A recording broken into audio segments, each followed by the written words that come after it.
It was 1936, and photographers Robert Capa and Otero had worked their way to the Cordoba front, a city held by nationalists during the Spanish Civil War. Nationalist bombers had begun attacking government troops encamped in the hills near a copper mining village of Cerro Muriano, and by mid-morning the rebel forces had begun their own shelling campaign against the loyalist encampments. The nationalist infantry had arrived with machine guns, and by later into the day, it was chaos and disarray.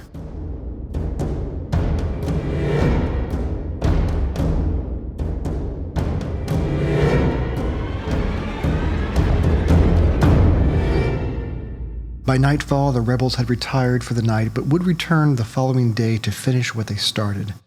Unable to get the footage they needed, Capa and Otero drove through barren wheat fields to arrive at a camp of militia fighters just outside the farming village of Espejo. Only days later, journalist René Lafont had been fatally shot by an insurgent ambush nearby.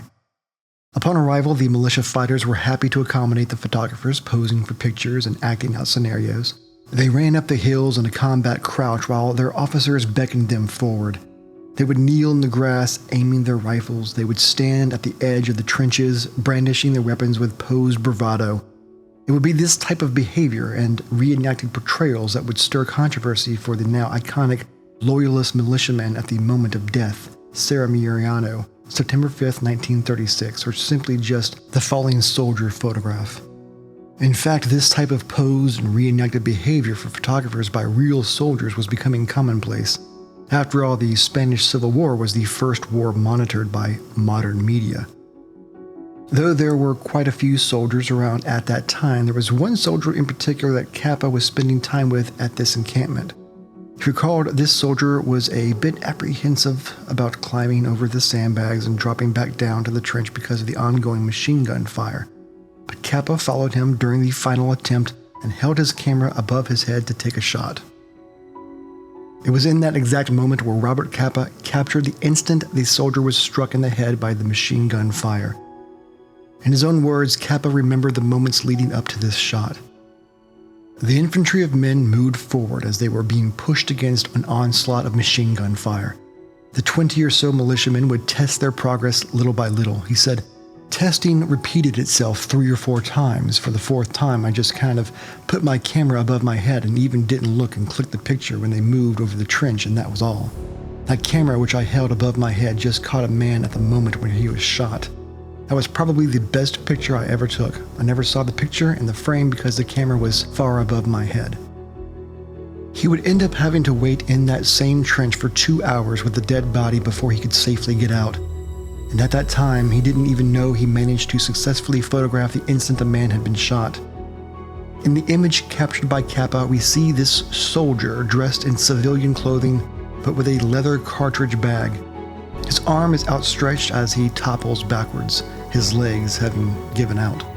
It is believed that this soldier was 24-year-old Federico Burrell Garcia. However, this identity would be called into question. In fact, that's not the only thing that would be called into question regarding this photo. Capa had the film developed by someone else, but it ran for the first time in the French magazine Vue with the accompanying text, "With lively step, breasting the wind, clenching their rifles, they ran down the slope covered with thick stubble. Suddenly their soaring interrupted, a bullet whistled, a fratricidal bullet, but their blood was drunk by their native soil." It wasn't until 1975 that doubts over the authenticity of the photo began to surface. Staging photos was common then, since there were limits on the photojournalist and where they could go. Unable to go into active fronts, photographers would stage action photos and feign combat scenarios.